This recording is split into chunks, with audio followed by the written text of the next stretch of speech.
Alors, tout au long de cette semaine de retraite, nous avons comparé même la famille avec l'Église.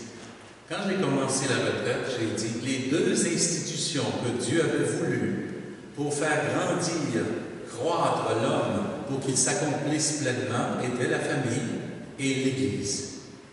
Et la famille, c'est le premier lieu. J'appellerais ça la première cellule d'Église, c'est la famille, bien sûr, parce qu'elle est composée de membres qui font partie d'un corps, qui habitent dans une maison. L'Église, c'est aussi une famille, plutôt que penser à le mot institution ou les autorités de l'Église. C'est d'abord et avant tout une famille. C'est vous, c'est moi. On est des membres, des parties vivantes de l'Église. C'est ça l'Église, c'est une famille. Mais on a vu que les deux institutions ont subi et subissent encore présentement une crise assez grande. Les deux, la famille, les divorces, les séparations, les manques de communication, les blessures des fois qui s'occasionnent pour toutes sortes de raisons. D'où est venue ces brisures et ces blessures? D'où sont venues ces blessures-là? Elles ont commencé avec le péché des origines. En perdant Dieu en nous, nous avons perdu l'harmonie entre nous et en nous-mêmes. Et c'est pour ça que, depuis ce temps-là, toutes les créatures qui vont naître du sein d'Adam et Ève, on est marqués par ces blessures-là, ces souffrances-là, cette absence de Dieu qui cause tant de souffrances. Et c'est de là que viennent nos divisions profondes. C'est pour ça aussi que l'Église actuellement, puisqu'elle est formée de ces êtres humains-là, qui sont nés du sein d'Adam et Ève, on est rendu à un point où il y a beaucoup encore d'imperfections dans l'Église aussi, à cause de cela, parce qu'on est des membres vivants qui formons cette Église. Alors, ça a commencé là, les brisures de ces deux institutions que Dieu avait voulu pour sanctifier l'homme sont devenues corrompues un peu par le péché. Mais heureusement, le Père avait déjà prévu un plan pour nous sauver. C'est le Père qui a eu l'idée d'envoyer son Fils pour nous sauver. Et voilà la promesse qu'il va faire à Adam et Ève après la faute. On nous dit que lorsqu'après avoir demandé à Adam, « Où es-tu, Adam?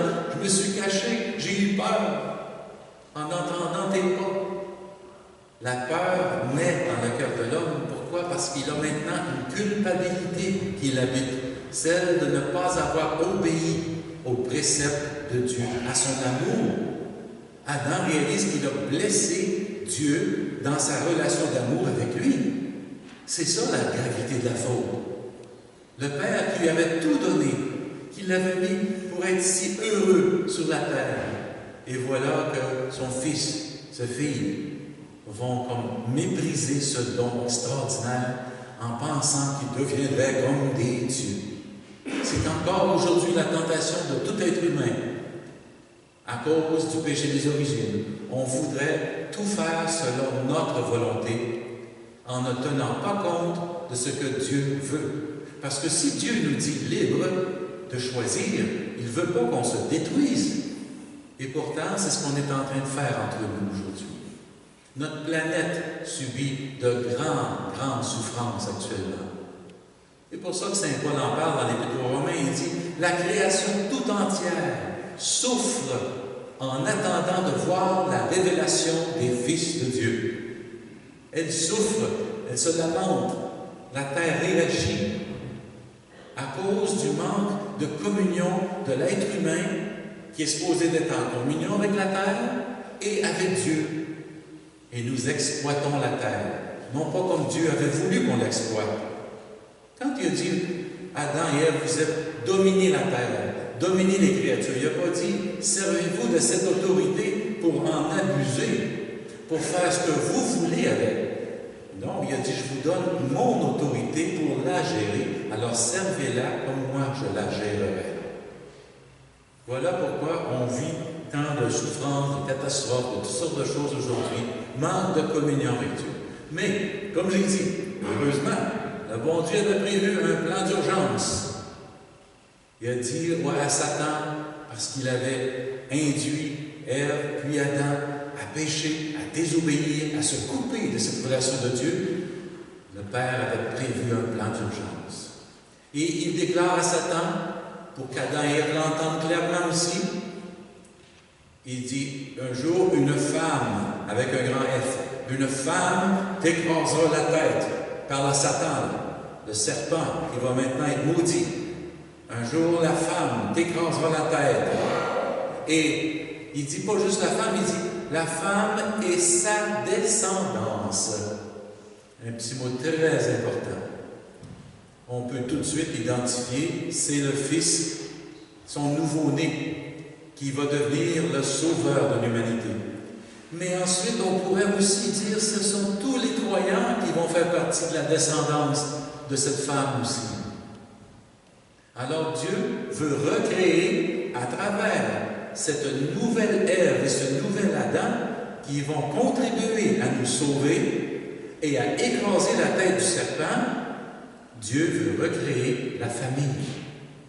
Dieu veut recréer l'Église, l'assemblée des familles. L'institution sera donc préservée par la grâce de Dieu à cause de l'envoi de son Fils, qui vient nous pardonner nos fautes, qui vient livrer son être tout entier dans des souffrances indicibles pour nous sauver. Alors ce soir, je vais vous parler évidemment de Marie, qui est la première qui va contribuer à recréer la famille et l'Église, la nouvelle Ève. Lorsque on prend un exemple chez l'être humain, l'œil humain ne peut pas fixer le soleil directement, vous savez les conséquences. Mais on peut dire que l'œil humain peut regarder la lune cependant. L'œil de l'âme ne peut pas fixer la perfection de Dieu. C'est impossible. Il y a des passages dans la Sainte Écriture, en particulier celui où il parle à Moïse. Moïse qui demande à un moment donné, « Fais-moi voir ta gloire. » Le Seigneur ne dit pas non, mais il dit, « Tu ne pourras pas me regarder en face. Je vais aller te cacher dans l'enfant du rocher, là, puis quand je vais passer, je vais mettre ma main devant toi, puis après ça, tu pourras me voir seulement de dos, car nul ne peut me voir de face sans mourir. » Est-ce que c'est un châtiment, ça? C'est une punition? Pas du tout. C'est que Dieu est tellement parfait, absolu dans sa gloire, que si on n'a pas été totalement purifié, un peu comme l'or, quand on sort de l'or de la terre, là, c'est plein de méchanceté, de scories, on appelle ça des scories. Il va falloir chauffer l'or, jusqu'à temps que toutes les saletés qu'il y a dedans, la terre et les autres métaux se fondent et disparaissent, et là, on a de l'or pur de 24 carats.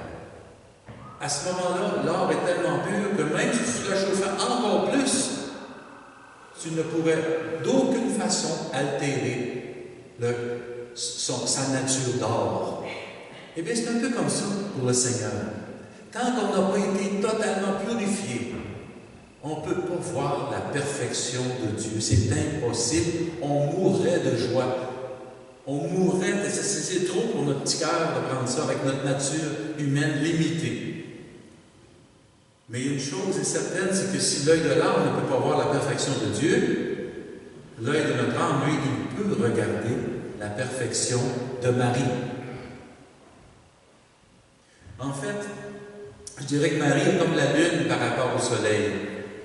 Elle en est éclairée, puis elle réfléchit sur nous, cette lumière qui l'a éclairée. C'est ça son rôle. C'est pour ça que Dieu lui a donné tant de grâce. Alors, sauf que je peux dire qu'elle ne peut pas réfléchir trop directement, ça va être tamisé. Ça va être tamisé un peu par son immaculée conception, sa chair immaculée va tamiser cette lumière. Fait que là, on est capable de regarder Marie et la fixer. Oh, elle est la mère. Marie, c'est notre mère. Regardez les petits-enfants. Quand un petit-enfant, quand votre petit-enfant est né, et puis les premières années, c'est merveilleux parce que l'enfant s'émerveille juste à regarder maman, son visage. Puis papa aussi, puis les autres, mais le visage, surtout pour la maman, là, on dirait qu'il est en extase. Hein? Vous avez remarqué ça? Les petits-enfants regardent la maman des fois, elle a un beau sourire, on dirait, t'es la seule au monde, t'es ma reine. Ben, c'est un peu comme ça. C'est pour la raison pour laquelle Jésus nous l'a donné, cette maman. Qu'on puisse la regarder comme des petits-enfants, la fixer, puis attendre tout d'elle, seulement lui donner notre sourire, parce qu'elle nous en donne toujours un sourire quand on la regarde comme ça. On peut la regarder, mais je vais vous dire quelque chose qui peut peut-être choquer un peu, là. On peut la regarder, mais pas parce qu'elle est semblable à nous.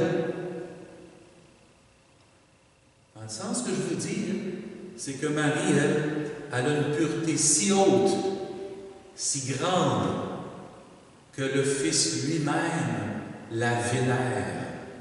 Je n'ai pas dit qu'il l'adorait, il la vénère. Dieu, Jésus, vénère sa maman au ciel. Il la vénère.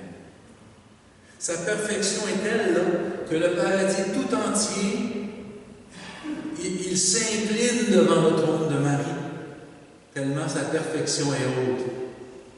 Après Dieu, c'est la plus haute perfection qu'on trouve. C'est la plus sainte de toutes les créatures, tout de suite après Dieu. Et donc, tout le paradis s'incline devant le trône de Marie, mais aussi sur lequel descend, je dirais, le sourire et la splendeur de la Trinité. C'est beau, hein? Vous êtes en train de dire, ce qui prend tout ça, lui? J'ai lu. Ça ne vient pas tout de ma tête, ça. On lit des choses avec les mystiques du passé et des beaux livres spirituels aussi qui en parlent.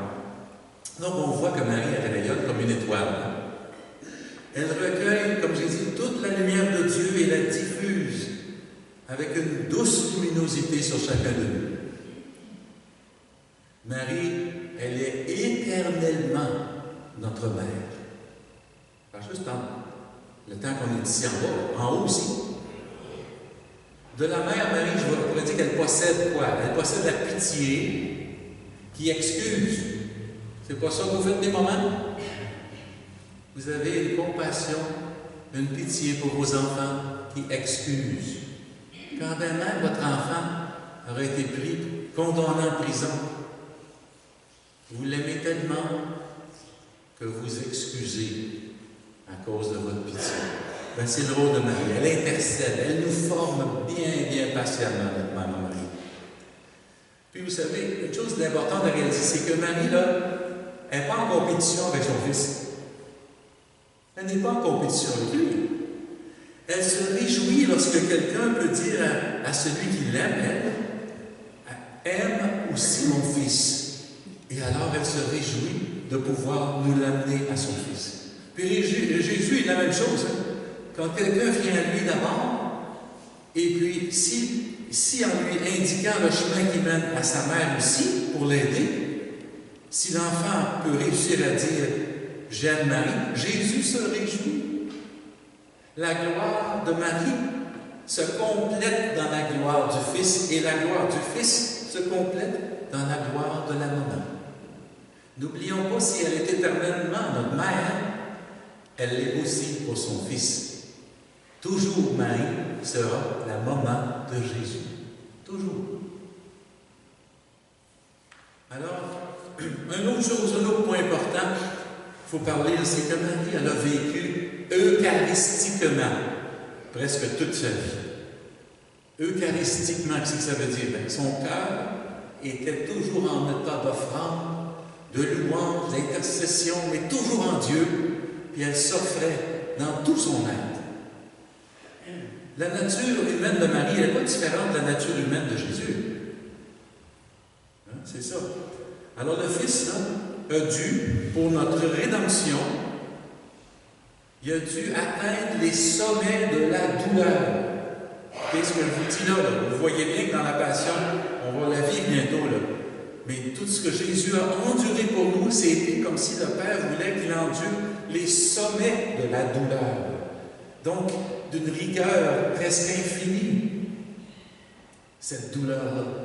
Il l'a endurée Et le moment le plus crucial qui passe presque inaperçu pour nous, c'est au moment où il est sur la croix et tout à coup il vit l'absence de son Père. L'absence d'amour. Père, pourquoi m'as-tu abandonné? Ça passe presque inaperçu. On dirait qu'il est en train de citer un psaume. Mais c'est beaucoup plus que ça. Il devait atteindre le sommet de la douleur. Parce que Dieu le Père voulait nous montrer jusqu'à quel point il nous aime, jusqu'à livrer son Fils qui va même vivre la plus grande de toutes ses douleurs. Plus que les clous, plus que le poids de la croix, plus que les épines, plus que tout. C'était l'absence du Père. Comment comprendre ça? Ben c'est simple. Il était tellement en parfaite communion avec son Père tout le temps, et tout à coup, il en est privé. Père, pourquoi m'as-tu abandonné? Et il le sait qu'il doit endurer cette douleur, parce que ça, il ne peut pas avoir à ses yeux plus grande douleur que d'être privé de cette communion avec son Père. Jésus a vécu ça sur la croix. Mais Marie aussi, elle qui a la nature humaine aussi, que son Fils a aussi tiré d'elle, elle aussi doit atteindre comme nouvelle Ève, celle qui va enfanter des enfants de Dieu comme maman plus tard. Bien là, à ce moment-là, Marie doit elle aussi atteindre le sommet de la douleur humaine. Le sommet. À quel moment pensez-vous qu'elle a atteint ce sommet de douleur? Elle aussi, c'est tout de suite après la mort de son Fils. Oh, elle était certainement contente qu'il arrête de souffrir, mais elle n'était pas dans l'allégresse pour autant. Là a commencé le moment où on peut dire Marie était seule au monde. Elle a commencé à vivre le moment le plus pénible de toute sa vie. Elle qui pourtant souffrait toute sa vie pour le Christ, pour notre salut. Elle est la mère de la rédemption humaine. Jésus en est comme le Père, si on veut, de la rédemption des hommes. Mais Marie devait souffrir elle aussi le sommet de la douleur, et elle l'a vécu pendant 3 jours. L'absence de son Fils, jusqu'à temps qu'il ressuscite. Marie a vécu un moment pénible. On nous dit, comme le vieillard Simeon avait dit, un glaive transpercera ton cœur. Eh bien, moi, je vous dis, ce glaive a plus que transpercé le cœur de Marie. Il l'a comme fouillé, il s'y est reviré pendant 3 jours de temps. Elle vivait l'absence du Fils.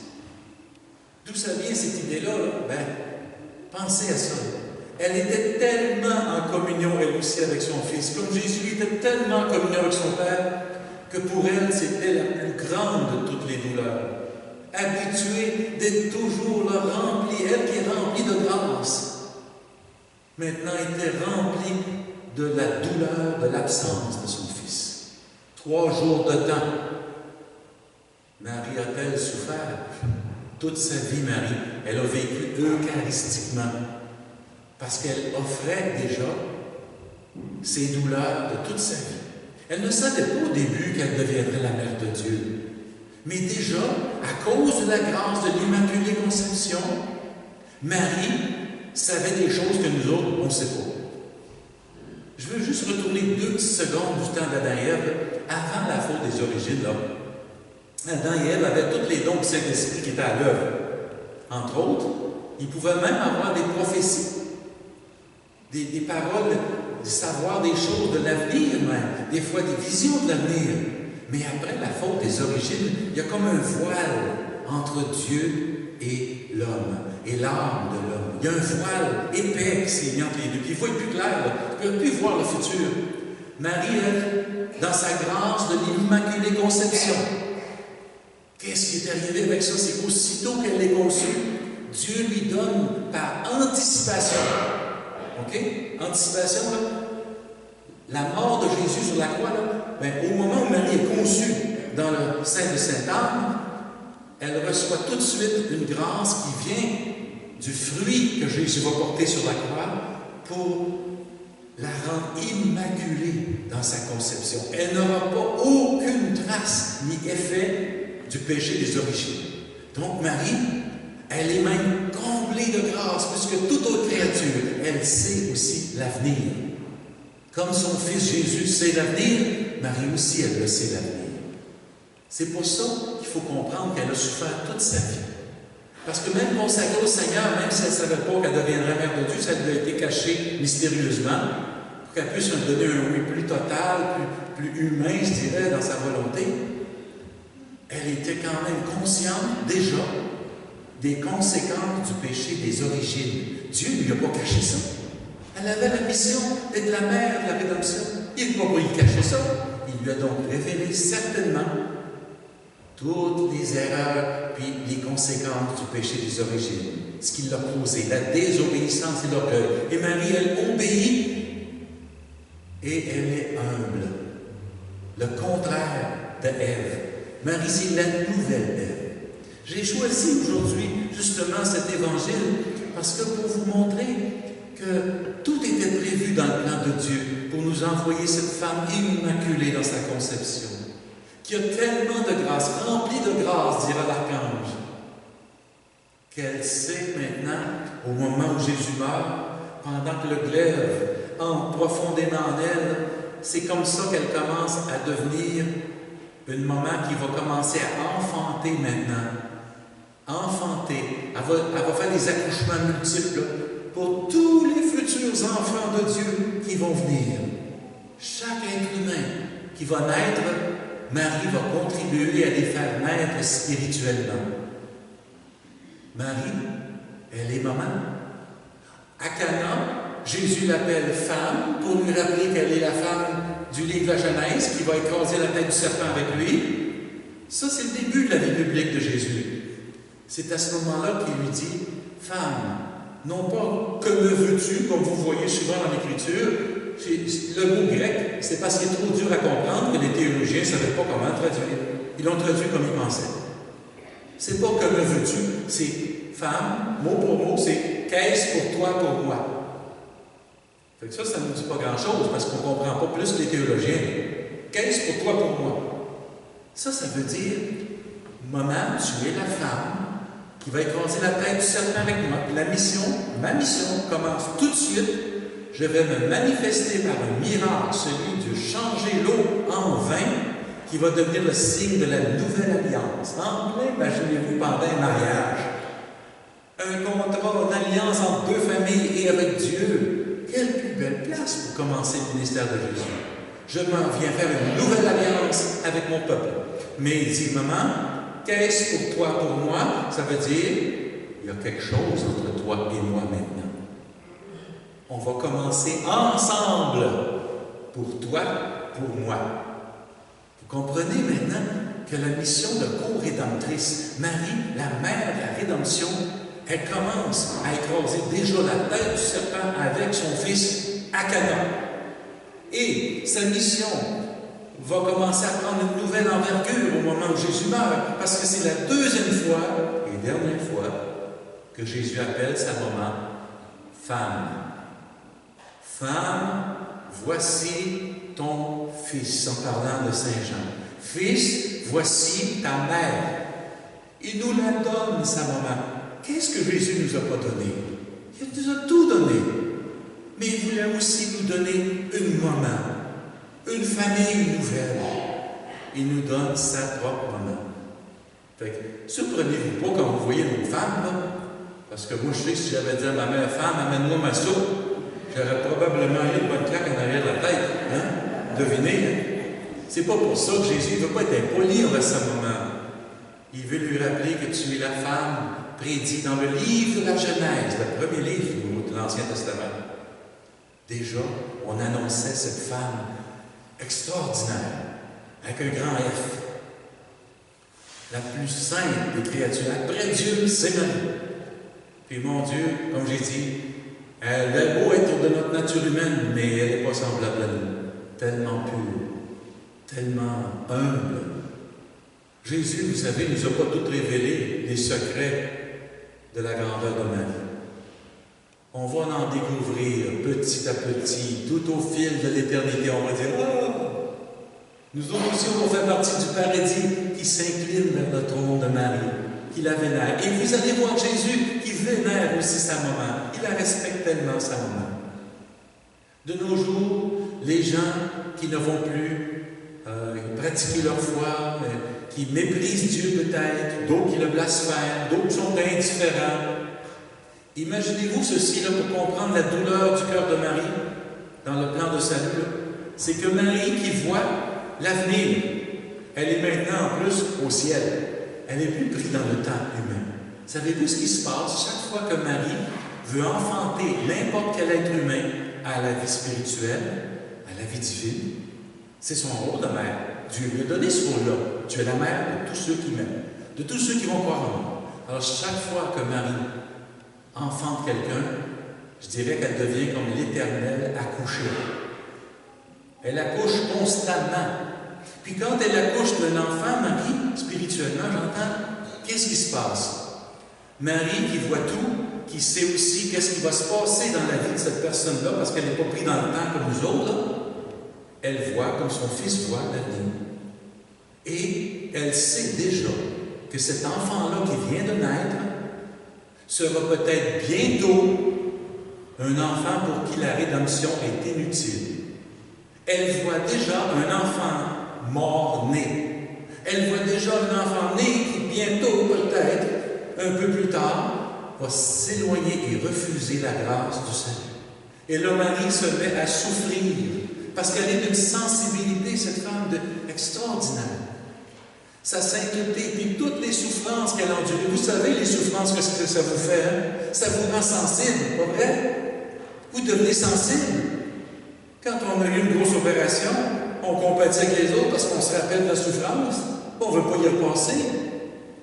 Eh bien, Marie, elle a tellement souffert dans sa vie, à une douleur qui sera dite inégalée par aucun autre être humain. La douleur de Marie, elle est inégalée. Parce que sa mission est tellement grande, elle est tellement comblée de grâce, de sainteté. Alors Marie continue chaque fois qu'un être humain naît dans la vie. Lorsqu'elle est là pour l'enfanter spirituellement, elle se rend compte que la rédemption n'aura aucun effet sur une telle personne. Elle voit sa destinée de mort éternelle. Et à ce moment-là se met à souffrir, souffrir, souffrir. Jésus aussi souffre avec sa maman. Vous avez pensé que Dieu, voyons donc, Marie est dans la gloire, elle ne souffre plus. Vous avez raison qu'elle ne souffre plus physiquement, parce qu'elle est dans la gloire. Mais moralement, spirituellement, Marie continue de souffrir chaque fois qu'un enfant naît et qu'il perd la grâce dans cette vision qu'elle voit. Jusqu'à quand ça va durer, vous pensez, ça, cette douleur-là de Marie? L'Éternel l'a couchée. Ça va durer jusqu'à la fin du monde. Jusqu'à la fin du monde. Avec son Fils aussi, qui continue, Jésus, de souffrir. Vous avez vu des statues, des images à certains endroits dans le monde où Marie pleure. Vous avez vu le ça? Vous avez vu aussi, peut-être, des fois, c'est des larmes de sang qui sortent de la statue de Marie pour nous montrer comment elle souffre. Ne pensez pas que Marie ne souffre plus en haut. Elle va, à cause de la grandeur de sa mission qui est mère éternellement, elle va souffrir jusqu'à la fin du monde. Jusqu'au moment où le nombre des élus sera complet dans le ciel, alors Marie cessera de souffrir. Et Jésus aussi. Ça va prendre du temps. Ça dépend comment notre monde dure. Et je peux vous dire une chose. La manière, l'allure de notre monde, qui veut vivre sans Dieu, qui repousse ses commandements, qui fait des avortements autour de bras, qui fait toutes sortes de fautes contre les commandements de Dieu, qui ne s'occupe plus de Dieu, qui devient indifférent à Dieu. Jésus, si ce n'était pas de sa maman, il y a longtemps que la terre a arrêté de tourner. Il y a longtemps que sa justice divine aurait intervenu. Mais vous savez que Marie, c'est sa maman au ciel. Puis lui, plus que n'importe qui d'autre, connaît les secrets du cœur de Marie. Il sait comment elle a souffert dans sa vie et comment elle souffre encore jusqu'à la fin du monde. Et parce qu'il est son enfant, son chéri, son enfant chéri. Il ne veut pas voir sa maman souffrir. Alors, aussitôt qu'elle intervient, aussitôt que Marie intervient, Jésus écoute. Jésus devient sensible. Il écoute sa maman. Il ne veut pas la voir souffrir encore. Lui là, qui pourrait, juste d'un regard de ses yeux, pourrait faire incliner tous les membres au ciel, qui pourrait faire frémir les astres d'un seul regard. Il est comme impuissant devant sa maman. Impuissant. Par amour pour elle, pour éviter qu'elle souffre encore, parce qu'il connaît la grandeur de ses douleurs. Alors, si ce n'était pas de Marie, là, je vais vous dire, notre monde, ça fait longtemps que ça a achevé. Marie, elle intercède, elle prie. C'est ça que les mamans font. C'est pour ça que Jésus voudrait nous la donner. Contemplez-la, fixez-la. Il le dit à Moïse, vous ne pouvez pas me fixer directement, moi je suis le soleil. Vous pouvez me voir de dos seulement. Mais Marie, vous pouvez la fixer comme un petit enfant fixe sa belle, chère maman de tout son cœur. Fixons Marie. Elle a reçu un grand rôle dans la rédemption de l'homme. On l'appelle la co-rédemptrice.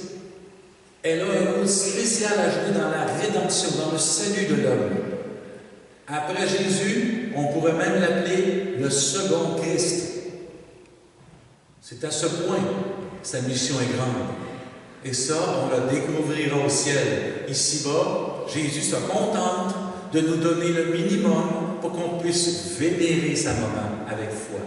Au ciel, il va nous en donner d'autres.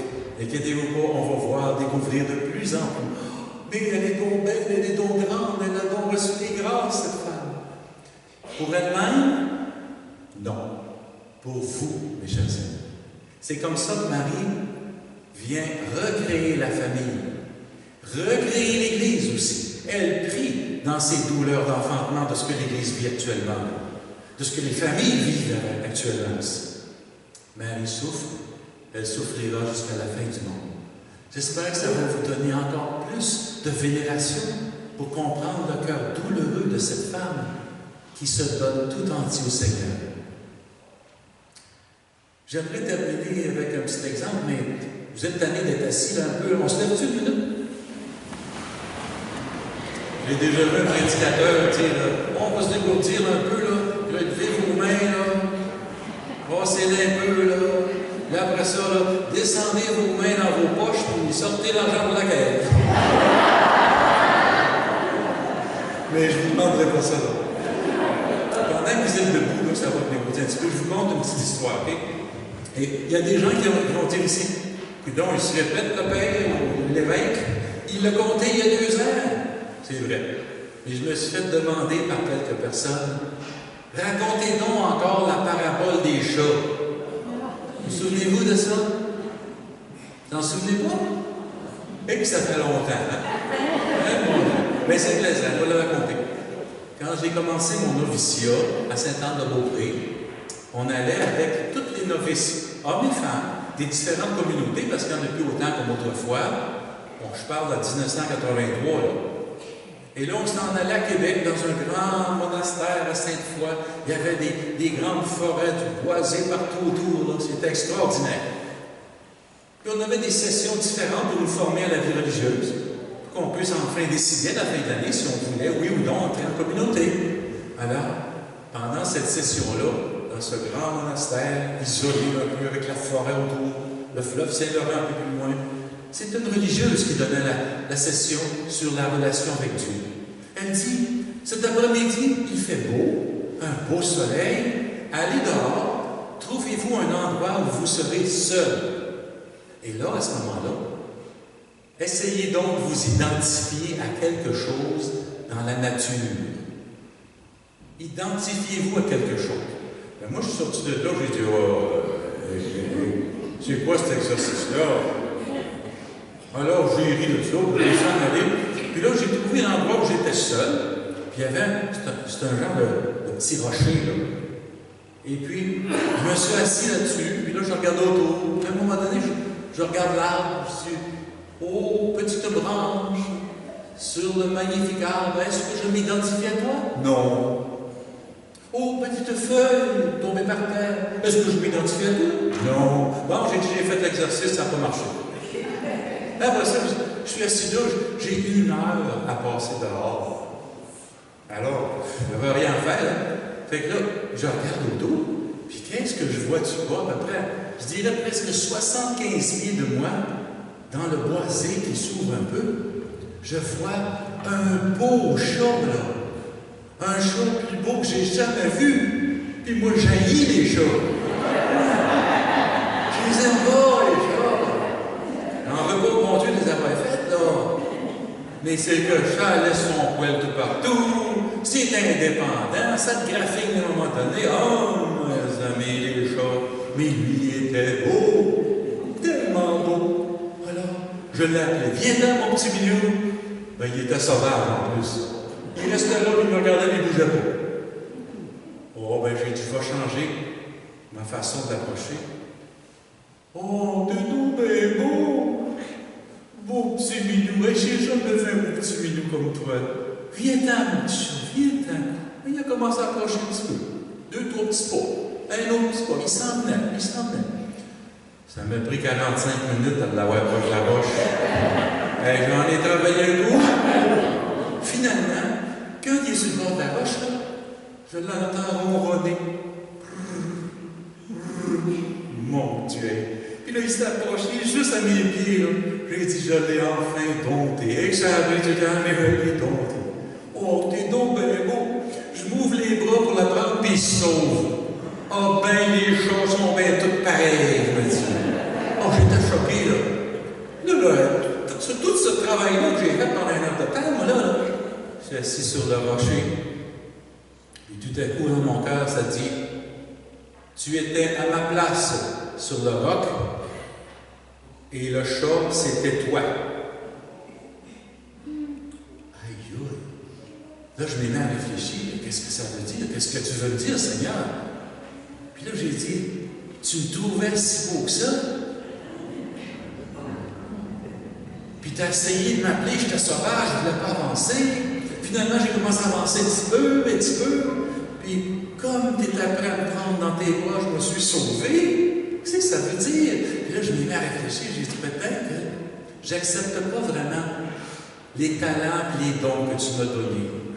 Peut-être que quand quelqu'un me disait un compliment, par exemple, je rougissais au lieu de dire, ben, c'est le Seigneur qui me donne un don. Ben, béni soit le Seigneur. Moi, je rougissais simplement. J'oubliais de louer le Seigneur, vous voyez.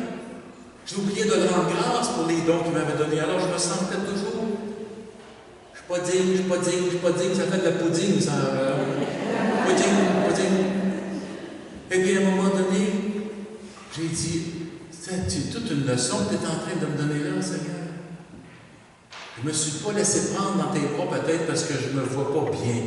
Je ne m'apprécie pas comme toi, tu m'apprécies. Comme toi, tu m'aimes. Oh, je suis retourné en classe, tout d'un coup, la religieuse a dit, bon, vous allez nous conter ce que vous avez vécu, à quoi vous êtes-vous identifié dans le bois? Quand est venu mon tour, j'ai dit, ben, un chat. J'ai conté ça aux gens, aux autres confrères puis consoeurs, puis ils m'ont dit, waouh, tu as vécu une expérience religieuse dans le bois? J'ai dit, on dirait bien que oui. Hein? Le lendemain, la religieuse a dit, il fait beau encore l'après-midi, vous allez retourner dans le bois. Mais cette fois, pas à la même place, pas pour la même raison. Vous allez vous trouver un autre endroit où vous êtes tout seul. Et là, je vous invite à ouvrir grand vos bras, puis à sortir votre plus grosse voix. Puis vous allez crier vers le Seigneur. Vous allez lui dire comment il est bon. Vous allez le bénir de toutes vos forces. Vous allez nommer les talents, les dons qu'il vous a donnés. Criez ça au Seigneur. Moi, je suis sorti dehors, j'ai dit quelle sorte d'exercice c'est ça? Non, mais pensez, là, t'écoutes quelqu'un t'entend.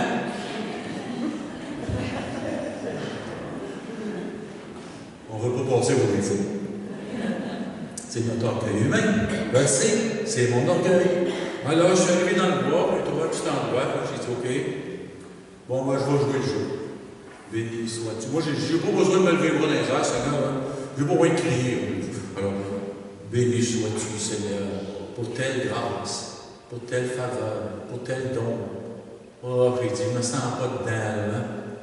Bon, je regardais autour comme il faut, j'ai dit, OK, je vais lâcher un cri vers le Seigneur. Je regarde.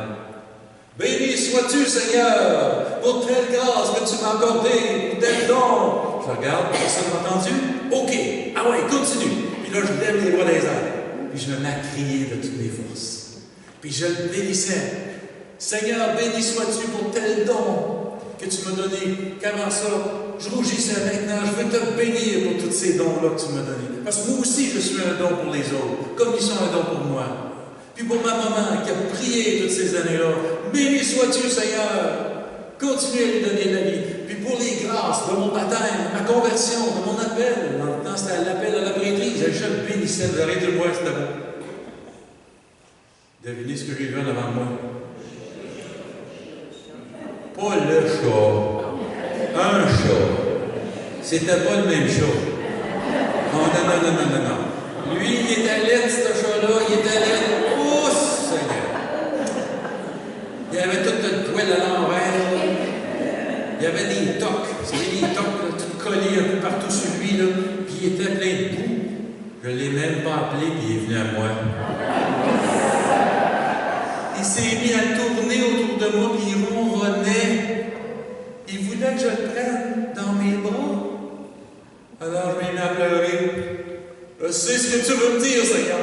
J'ai pris le chat. Ah, puis il puait en plus. Oh, Seigneur. Oh. Puis là, je le voyais, là, puis il me regardait. On dirait qu'il riait. Il était content. Il ronronnait dans mes bras. Là, j'ai dit, oh, il est plein de tocs, pour petit chat. Puis j'ai dit, je vais enlever les tocs tranquillement. Alors là, j'ai pris la toque, avec 2 doigts. J'ai pris mes autres doigts en dessous de la toque, près du poil. Puis là, j'ai tiré le poil par en bas doucement. Puis, toum, j'ai sorti la toque. Tout à coup, j'ai dit, hey, c'est ça que tu fais avec mes péchés. Tu les arraches un par un, doucement, pour me perfectionner. Tu ne prends pas toutes les toques ensemble avec le poil avec. Tu prends mes péchés un par un et tu me sanctifies, tu me purifies. Ah bien là, c'est toute une leçon que j'ai eue là. Imaginez-vous quand je suis retourné en classe après. Oh, bien, racontez-nous votre expérience, il faut le j'avais la suite. Ah, Seigneur, quelle leçon! C'est pour ça que je l'appelle la parabole des chats. À chaque fois que je la compte, il y a toujours quelqu'un qui me dit c'est pas vrai, je peux faire l'autre. Mais voyons, purée, t'es arrivé avec ça ment pas. Quand je c'est pour le fun. Bon, vous pouvez vous asseoir 2 minutes. Je ne veux pas dire que vous n'avez pas été assis trop longtemps.